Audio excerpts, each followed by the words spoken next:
프란츠 카프카의 대표작 변신에 이런 내용이 나옵니다. 주인공 그레고르가 벌레로 변신하면서 이야기가 시작되지요. 가족을 위해서 외판원으로 열심히 일하고 희생했는데 어느 날 아침에 눈을 떠보니까 자신이 벌레가 되어 있습니다. 가족들이 처음에는 잘 대해주다가 차츰차츰 그를 멀리하게 되지요. 그가 없이도 가정이 이제는 그런 대로 돌아갑니다. 아버지는 아껴두었던 비상금을 꺼냈고 은행의 사원으로 재취업을 합니다. 어머니는 바느질을 하면서 품을 팔기 시작했고 동생 그레텔은 직업을 구하기 위해서 속기와 프랑스어를 공부했습니다. 그레고르가 자신들을 위해 많은 것을 희생한 것에 감사하면서 이 그레고르 벌레에게 먹이도 마련해 주고 방 청소도 해주면서 그를 돌보지만은 어느덧 차츰차츰 지쳐버리고 그를 냉담하게 대하기 시작합니다. 결국 그레고르는 방 안에 방치되고 그는 나중에 쓸쓸한 죽음을 맞게 됩니다. 가족들은 그레고르가 죽은 후에 홀가분하게 외출을 합니다. 그들은 편안히 앉아서 미래에 대한 이야기를 주고받습니다. 가족들은 더 작고 실용적인 주택으로 이사하기로 결정하고 더욱더 희망찬 미래를 꿈꿉니다. 그들은 그레고르를 잊은 채 새로운 출발을 하기로 합니다. 그레고르는 돈을 벌 때는 존재를 인정받았지만은 이제 그 기능을 못하게 되면서 그의 존재 가치는 사라져 버렸습니다. 가족 간 사랑보다 물질을 더 중시했던 가족들은 무관심과 경멸 속에 그레고르가 죽도록 내버려 두었습니다. 이 카프카는 그레고르의 변신과 죽음을 통해서 우리 인간이 얼마나 불안한 존재인가를 말합니다. 가족조차 기능적 필요에 의해서 유지되는 관계임을 주인공이 벌레가 되고서야 깨닫게 됩니다. 우리들은 벌레처럼 죽어가고 있는 불쌍한 영혼들인 것입니다. 죽어도 아무도 슬퍼하지 않는 그레고르의 처지는 오늘날 인간들의 실존적인 불안을 상징적으로 보여주는 것이겠지요. 누군가는 중병에 걸려서 절망하고 죽어가고 있는데 사람들은 아무 일 없다는 듯이 즐거운 표정으로 떠들며 카페에서 수다를 떨고 자기 할 일을 합니다. 내가 사업에 실패해서 깊은 절망에 허우적대고 있는데 길 가던 사람들은 누구 하나 관심도 없습니다. 슬픈 것은 나이고 내가 사는 이 세상은 아무 일도 없다는 듯이 잘 돌아갑니다. 우리는 어쩌면은 그러한 존재들입니다. 이 큰 지구에서 우리는 어찌 보면은 하찮은 존재일 것입니다. 지금 저 지구 반대편에서 전쟁으로 인해서 수많은 안타까운 생명이 죽어가도 우리들은 크게 아파하지 않습니다. 사실 우리는 모두 그레고레 같은 존재입니다. 아주 약하고 불안한 존재일 뿐입니다. 청년들은 안정적 직업을 가질 수 있을까 걱정하고 중장년은 가족을 잘 부양할 수 있을지 심히 걱정합니다. 언제 명태가 내 문제가 될지도 아무도 모릅니다. 노후에 대한 불안과 건강에 대한 염려는 늘 내 곁을 떠나지 않지요. 인생의 위기 상황에 내가 처할 때 과연 누가 나를 도와주고 힘이 되어줄까요? 필요에 의해서 관계가 맺어지지만 그 필요가 사라지면은 관계도 다 무너집니다. 그레고르 자신이 벌레가 되었다 해도 여동생과 가족이 자신을 버릴 거라고 상상을 했겠습니까? 우리는 외로운 존재요, 연약한 또 존재일 뿐입니다.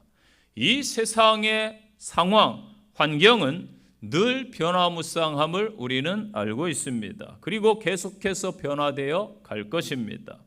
이 세상에서 영원한 것은 사실 아무것도 없습니다. 우리 자신도 마찬가지지요.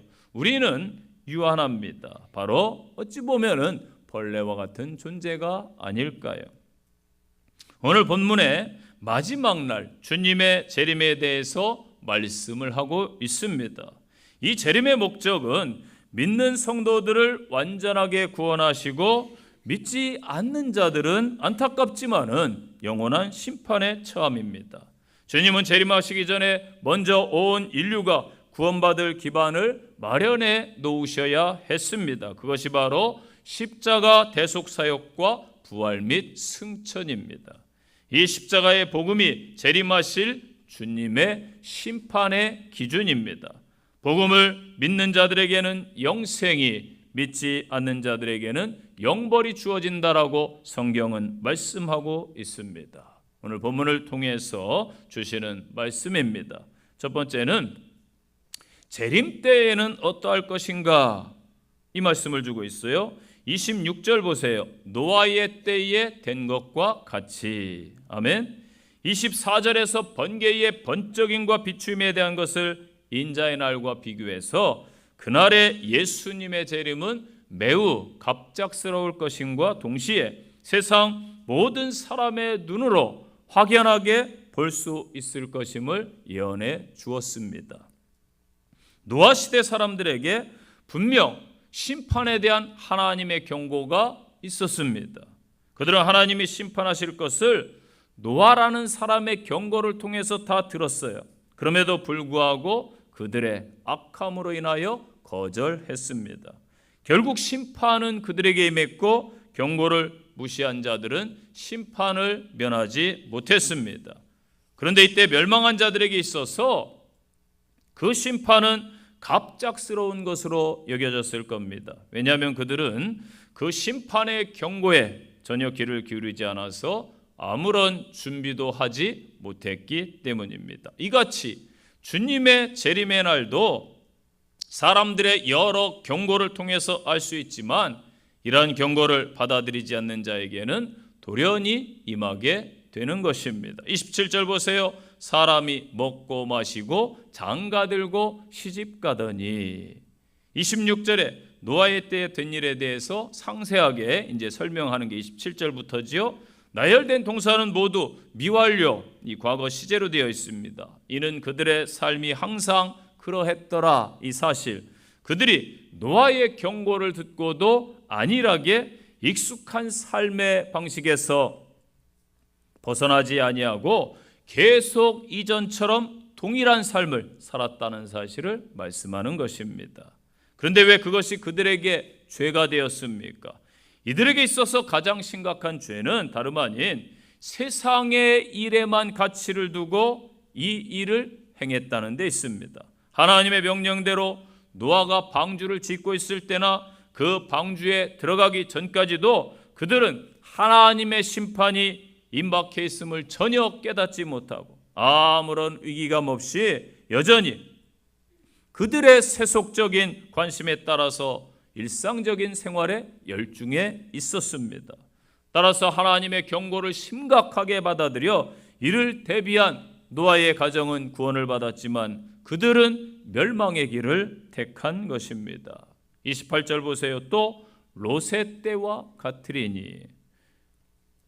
이 똑같이 동일하게 같은 방법으로 이 단어 호모이오스라는 단어가 사용되었습니다. 그래서 노아의 때와 같이 롯의 때의 사람들, 시간이 어느 정도 흘렀고 이들이 노아의 사건을 알고 있습니다. 저희들도 노아의 사건 알고 있고 롯의 사건도 알고 있습니다. 그런데도 사람들은 여전히 동일한 태도, 행동을 보였다라는 것을 강조하고 있습니다. 이는 롯 당시의 사람들이 하나님의 종말 심판에 대해서 무관심하였음을 강조하는 것으로 소돔성 사람들이 물질의 풍요 속에서 노아 당시의 사람들처럼 육체적으로 평안한 삶만을 추구하고 세상만 바라보며 살았던 것을 말씀하고 있습니다. 롯은 자신의 그 성이 하나님의 심판으로 인해서 멸망당할 것이다, 천사들을 통해서 경고를 받아들였습니다. 그러나 그를 제외한 수많은 소돔성의 사람들은 아무런 관심도 없어요. 들은 채도 하지 않습니다. 심지어 그의 사위들조차도 장인 어른의 말씀을 농담으로 여길 정도였습니다. 결국 다 멸망을 당합니다. 오늘 본문은 롯의 때와 같이 예수님의 재림의 때도 예기치 않은 도적같이 임할 것임을 가르쳐주고 있습니다. 왜냐하면 그때도 사람들은 오직 이 땅의 것, 육체적인 삶을 유지하기 위해서, 세상만을 위해서 급급하게 살아가기 때문이겠지요. 30절, 그래서 인자가 나타나는 날에도 이러하리라. 이 나타나다의 단어가 어려운 단어인데 아포칼립테타이라는 단어예요. 무슨 뜻이냐면은 베일에 가려 있거나 무슨 큰 천에 덮여 있는데 그것을 이제 연다, 이런 뜻입니다. 그래서 예수님의 재림이 마치 베일에 보이지 않아요. 언제인지 알 수 없어요. 이렇게 가려져 있지만은 이게 벗겨지는 것처럼 사람들에게 그때는 확실하게 가시적으로 보여질 것이다, 이 표현이지요.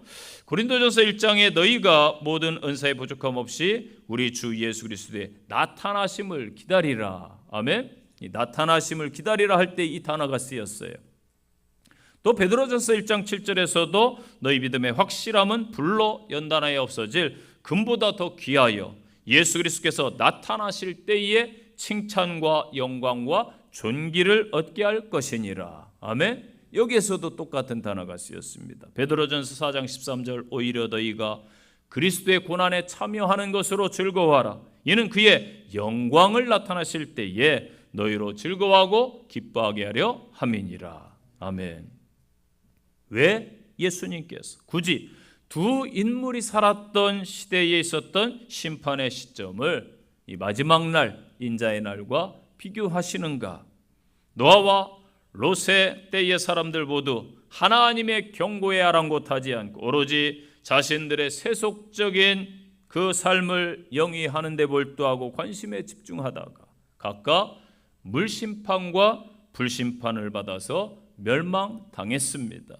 예수님의 재림의 날에도 이와 같이 믿지 않는 자들은 그들에게 임박한 하나님의 심판에 대해서 아무런 관심도 두지 않다가 결국 하나님의 심판을 피하지 못하고 멸망당한다는 것입니다.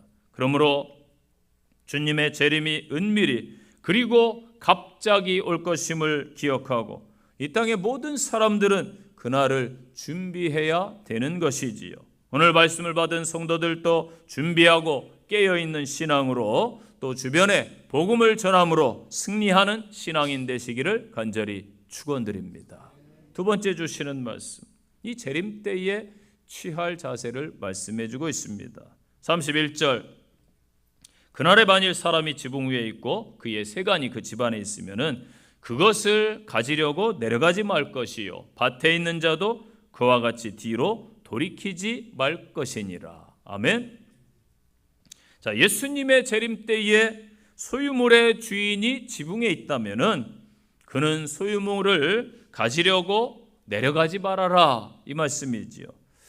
자, 우리와는 문화가 조금 다르지만은 유대인들에게 지붕은 우리의 이제 요즘에 지붕 옥상에 카페를 만드는 많이 보죠. 그런 개념으로 이해하시면 돼요. 유대인들의 집은. 그래서 유대인들의 지붕은 휴식과 명상의 장소입니다. 따라서 이 말씀은 지붕에서 쉬거나 명상하고 있을 때에 그날 마지막 이 날이 닥친다면은 아무리 귀한 것, 금전적 가치가 있는 물건이 집안에 있어도 다시 내려가지 말 것을 경고합니다. 밭에 있는 자도 돌이키지 말아라 명령하시죠. 명령형으로 되어 있어요. 지붕 위에 있는 자가 세간을 가지러 내려가는 것과 같이 밭에 있는 자도 뒤로 돌이키는 것, 이것은 이미 버린 사고방식과 생활방식으로 되돌아가고자 하는 것에 대한 상징적인 표현입니다. 여러분, 예수 안에 있으면 새로운 피조물인 줄로 믿습니다. 이전 것은 다 지나간 거예요. 뒤돌아보지 마시기 바랍니다. 즉 이것은 예수님의 재림의 때가 이르렀음에도 불구하고 아직도 세속적인 재물이나 이 세상에 속한 것에 대한 자신의 집착을 버리지 못한 것을 가리키는 것이지요. 이런 비유적 말씀들은 예수님의 재림과 관련해서 세상 것에 대해 집착하는 마음을 주의하라 경고입니다. 또한 회개하라는 사인이에요. 또한 역으로 보면은 하나님 나라에 대한 가치를 가장 우선시하고 하나님 나라의 가치를 소중히 하라는 말씀인 줄로 믿습니다. 그래서 32절에 롯의 처를 생각해라. 예수님은 이미 버린 것을 다시 소유하고자 뒤로 돌이키다가 멸망당한 사람을 실제 예를 들어서 경고해 주고 있지요. 그래서 롯의 처를 생각하라. 이 생각하라, 무네모 뉴에테라는 좀 어려운 단어예요. 잊지 않고 마음에 둬라. 꼭 기억해라. 그래서 현재 명령형으로 이것도 되어 있어요. 이러한 사실을 잊지 말고 계속 기억하라는 거예요. 잊지 말고 계속 기억하라. 창세기 19장 26절에 보면은 롯의 아내가 뒤를 돌아본 거로 소금 기둥이 되었다라고 기록해주고 있습니다.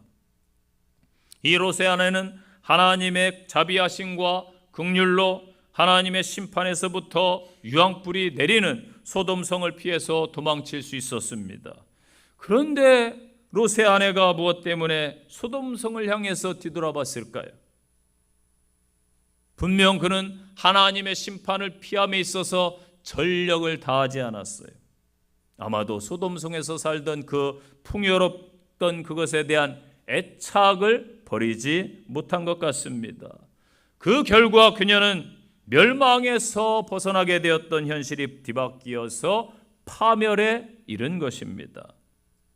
바로 세상에 대한 집착, 어떠한 결과를 가져오는지 반드시 잊지 말고 계속해서 기억하라 권고를 담고 있는 것입니다.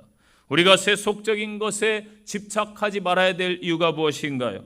베드로서 3장 10절 보세요. 그날에는 하늘이 큰 소리로 떠나가고 체질이 뜨거운 불에 풀어지리라. 아멘. 세상의 모든 것 마지막 때 성경에 보니까 불타버릴 것이다. 소돔과 고모라 사람들이 집착하던 것 다 유황불에 타버리고 하나도 남지 않았음을 기억하시기를 바랍니다. 우리가 종말의 때를 살아가면서 소중히 지키고 간직해야 될 것은 우리의 영적인 생명인 것입니다. 33절에 무릇 자기 목숨을 보존하고자 하는 자는 잃을 것이요 잃는 자는 살리리라. 주님이 말씀하셨어요. 이것은 종말의 때에 주님과 하나님 나라를 위해서라면은 자기 목숨까지도 버릴 수 있어야 된다, 그 말씀입니다. 종말의 때에 세속적인 것과 자기 육체적 욕심에 연연하는 사람들은 주님이 다시 오시는 날에 구원을 받을 수 없다라는 거예요. 모든 것을 버리고서라도 오직 예수 안에서 얻은 영적 생명을 보존하는 성도들만이 예수님의 재림시에 구원에 동참하는 줄로 믿습니다. 평소에도요, 그래서 예수님만을 가장 귀한 분, 예수님을 내 재산의 1호, 예수님이 전부. 바울사도 보세요. 빌립보 3장 7절에서 그러나 무엇이든지 내게 유익하던 것을 내가 그리스도를 위하여 다 해로 여길 뿐이라. 또한 모든 것을 해로 여김은 내 주 예수 그리스도를 아는 지식이 가장 고상하기 때문이라. 내가 그를 위하여 모든 것을 잃어버리고 배설물로 여김은 그리스도를 얻고, 아멘. 예수님을 얻는 것이 가장 귀한 가치라고 바울이 고백했어요. 또 주님이 예비하신 천국의 처소를 사모하면서 하늘의 것을 추구하는 성도만이 주님 재림하실 때에 기쁨으로 영접하면서 구원에 이를 줄로 믿습니다. 여러분의 관심사는 지금 어디에 있습니까? 이 땅에 재물과 명예와 육체의 생명이 있습니까? 아니면은 예수 그리스도와 하늘의 영광에 있습니까? 우리는 지금 땅에 머무는 생활을 합니까? 아니면은 하늘나라의 진리를 추구하는 생활을 하십니까? 한 주간 자신을 정직하게 점검해 보시기를 바랍니다. 마태복음 16장 26절에 사람이 만일 온 천하를 얻고도 제 목숨을 잃으면 무엇이 유익하리요? 사람이 무엇을 주고 제 목숨과 바꾸겠느냐? 인자가 아버지의 영광으로 그 천사들과 함께 오리니 그때에 각 사람이 행한 대로 갚으리라. 아멘. 골로새 3장 2절입니다. 위의 것을 생각하고 땅의 것을 생각지 말라. 이는 너희가 죽었고 너희 생명이 그리스도와 함께 하나님 안에 감춰져 있음이라. 우리 생명이신 그리스도께서 나타나실 그때에 너희도 그와 함께 영광 중에 나타나리라. 아멘. 세 번째 주시는 말씀. 재림 때에는 여러분 분리됩니다. 34절 보세요. 그 밤에 둘이 한 자리에 누워 있음에 하나는 데려감을 당하고 하나는 버려둠을 당할 것이다. 같이 예수 믿고 교회 다니고 성도라 하는데, 내가 신앙인이라 하는데 누구는 데려가고 누구는 버림을 당할 것이다. 안타깝지만 성경의 말씀입니다. 마태복음 7장에 보면은 나더러 주여 주여 하는 자가 다 구원받을 게 아니다. 목사 노릇도 하고 선지자 노릇도 하고 충성 봉사했을지라도 다 구원받는 것은 아니다. 사람은 속일 수 있을지 몰라도 하나님은 다 아신다. 이 두 사람이 함께 침상에 있었던 것으로 보아서 부부를 가리킨다고 봅니다.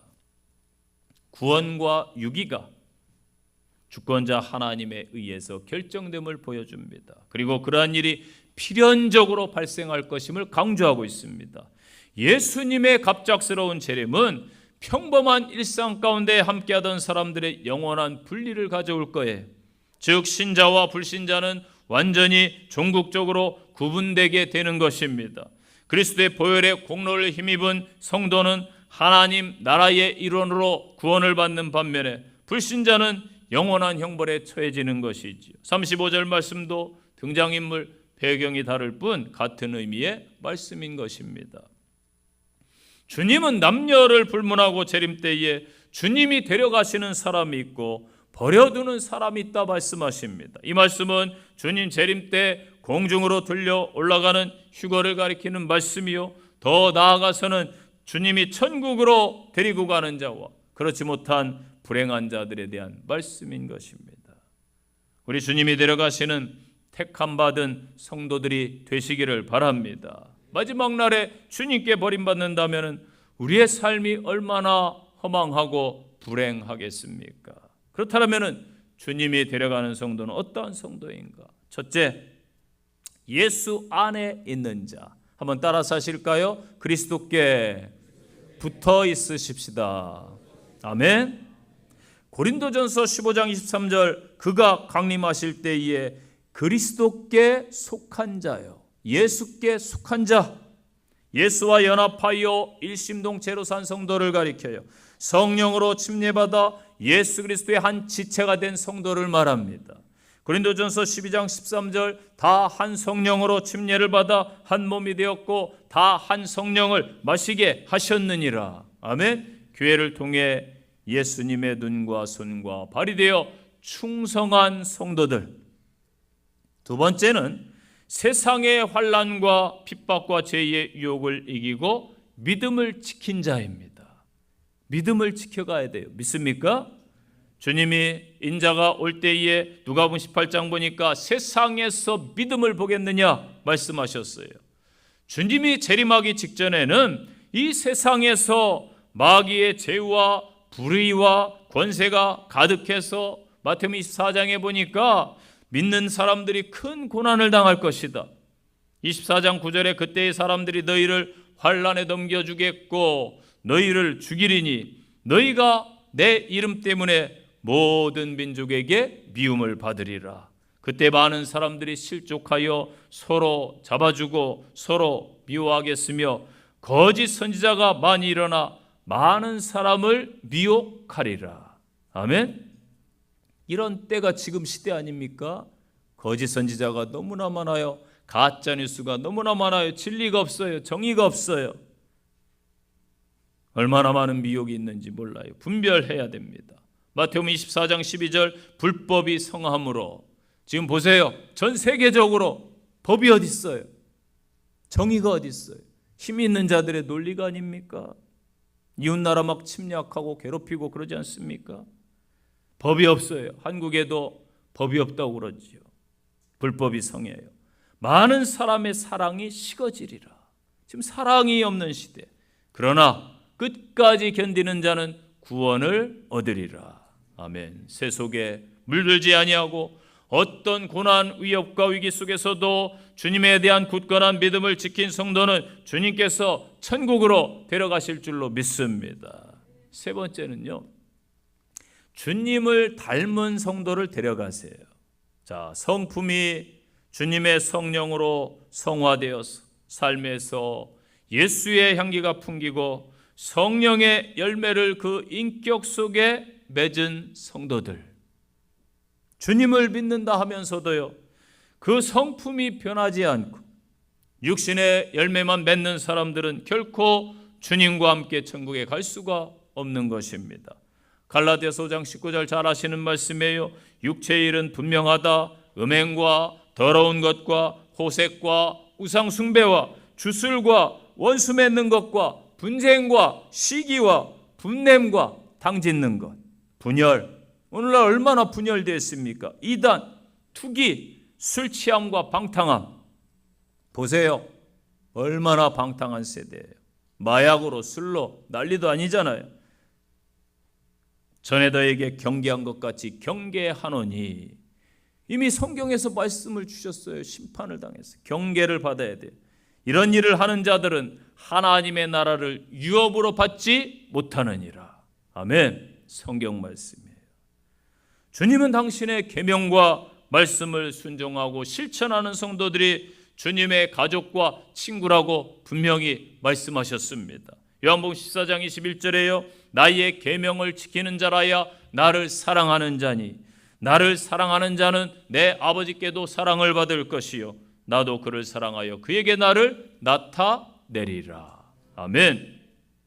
이 땅에서 주님의 진실한 친구로서 또 하늘의 가족으로서 생활하는 성도들이 되시기를 바랍니다. 그리하면 주께서 재림하실 때에 영광스러운 저 천국으로 우리를 데려가는 믿음의 성도가 될 줄로 믿습니다. 요한계시록 21장 7절 이기는 자는 이것들을 상속받으리라. 나는 그의 하나님이 되고 그는 내 아들이 되리라. 그러나 두려워하는 자들과 믿지 아니하는 자들과 흉악한 자들과 살인자들과 음행자들과 점술가들과 우상숭배자와 거짓말하는 모든 자는 불과 유황으로 타는 물에 던져지리니 이것이 둘째 사망이라. 아멘. 불과 유황으로 타는 못에 던져질 것이다. 또한 베드로 사도는요, 마지막 시대가 되면은 희롱하는 자들이 와서 자기의 정욕을 쫓아 행하며 기롱하여 가로되 주의 강림하신다는 약속이 어디 있느냐? 야, 이 세상 종말이 어디 있느냐? 세상이 멸망하느냐? 그의 약속이 어디 있단 말이냐? 만물이 처음 창조될 때와 같이 그냥 있다라고 주장한다라는 거예요. 절대 멸망이 없다. 괜찮아. 성경을 보세요. 거짓 선지자들은 계속 그렇게 주장했어요. 예수님의 재림은요, 하나님의 천지 창조와 같이 성경의 아주 중요한 메시지요, 진리입니다. 믿습니까? 하나님의 말씀 중에서 하나라도 이루어지지 않은 것이 없어요. 이건 역시 반드시 이루어질 거예요. 성경의 약속이니까. 그럼에도 오늘날 주님의 재림에 관해서 성도들의 관심이 식어가고 있어요. 종말에 대해 설교하고 재림에 대해 설교하면은 이상한 교회 아니야? 이상한 목사 아니야? 이렇게 말하는 시대, 너무나 안타깝죠. 이게 마귀의 전략입니다. 돈과 자신의 정욕과 우상을 섬기면서 오직 현실적인 것에만 집착하는 이들이 늘어나고 있어요. 이러한 때에 우리 성도들은 주님의 종말을 늘 지켜보고 주님의 재림에 초점을 맞춘 생활을 해야 될 줄로 믿습니다. 그래야 주님 오시는 날 우리는 모두 하늘 영광과 구원에 참여하는 복된 성도들 되시기를 간절히 축원드립니다. 결론의 말씀이에요. 현 시대를 이 과학의 정점 시대다, 우주 시대다, 첨단 AI 시대다라고 부릅니다. 저는요, 이 시대를 어떻게 규정하든지 성경적으로 보면은 이 시대는 노아의 때, 롯의 때와 유사합니다. 그러므로 인자의 때가 가까웠다라는 말씀이에요. 믿지 않는 사람들도 그런 이야기를 해요. 말세다 말세. 어떻게 이런 사건들이 있어 한국에서. 말세야 말세. 그들의 입을 통해 경고를 주는 거예요. 경고. 인자의 때가, 마지막 때가 가까이 왔다. 바울은 디모데에게 말세의 고통의 때가 이를 것이다 그러면서 이렇게 말했어요. 사람들이 자기를 사랑하며 돈을 사랑하며 교만하며 부모를 거역하고, 지금 보세요. 부모에게 거역하고 질서에 순응하지 않고 그런 시대잖아요. 감사치 아니하고, 감사가 너무 없어요. 무정하고 원통하고 절제하지 못하고, 절제하지 못해. 사나워요. 사람들이 막 사나워졌어요. 아이들도 얼마나, 저희 때는 우유를 먹고 커서 뿔로 받는다고 그러더니 요즘에는 전자파가 아이들을 조종해서 사나워졌다고 이야기하더라고요. 얼마나 갈수록 세대가 사나워요. 말세라 그래요. 배반하고, 얼마나 많은 배신과 배반이 있습니까? 조급해하고 쾌락을 사랑할 것이다. 쾌락을 사랑하는 이 시대, 분명히 바울이 디모데에게 성경을 통해 마지막 때를 말씀했습니다. 주님의 다시 오심이 언제인지 알 수 없지만은 곧 다가올 것이라는 규정 사실을 기억하십시오. 신약 성경에서 318번 재림에 관해 말씀했어요. 오늘부터 이제 집에 가서 찾아보세요. 구약에서도 예언자들이 말씀했어요. 모세, 욥, 다윗, 이사야, 에레미야, 또 스가랴 선지자 등등. 오늘 본문의 말씀을 통해 재림의 때는 어떠할 것인가? 우리들이 어떠한 자세를 취할 것인가? 재림 때는 분명하게 갈리고 분리된다라는 것을 말씀을 들었습니다. 데살로니가전서 5장에서 주의 날이 도적같이 이른다라고 분명히 말씀했습니다. 우리는 주님의 재림을 소망하시면서 신앙인답게 살아가시기를 바랍니다. 회개하시고 열심히 재림을 준비하시고 인내함으로 기다리셔서 승리하는 성도들 되시기를 간절히 축원드립니다. 적용의 말씀입니다. 첫째, 노아 시대, 롯의 시대와 현재 시대가 너무나 닮아 있습니다. 나는 준비되어 있는 성도인가? 자신을 돌아보시기를 바랍니다. 두 번째 적용입니다. 솔직하게 나를 한번 보세요. 현재 나의 최고의 관심사는 과연 무엇인가? 자신을 살피시기를 바랍니다. 세 번째 적용입니다. 구원과 유기. 신자와 불신자는 극명하게 그 길이 달라집니다. 믿지 않는 영혼들, 그 영혼들에게 심판이 있음을, 마지막 때가 있음을 알려주는 복된 성도들, 한 주 복음을 전하는 성도들이 되시기를 바랍니다.